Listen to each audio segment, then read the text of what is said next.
Nilinaw ng National Police Commission o NAPOLCOM na ganap ang kapangyarihan at otoridad ni Police Lieutenant General Jose Melencio Nartates Jr. bilang hepe ng Philippine National Police kahit hindi pa naibibigay ang full-fledged 4-star general sa kanya.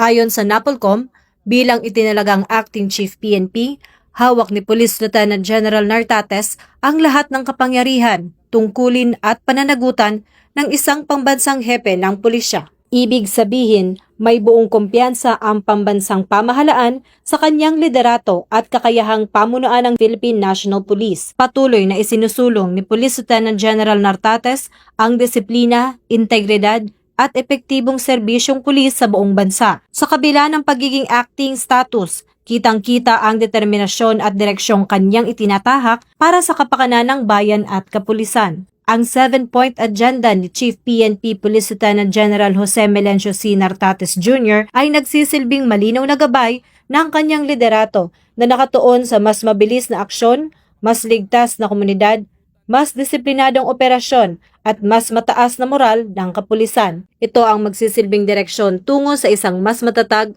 mas disiplinado at mas makataong pulisya sa ilalim ng bagong Pilipinas.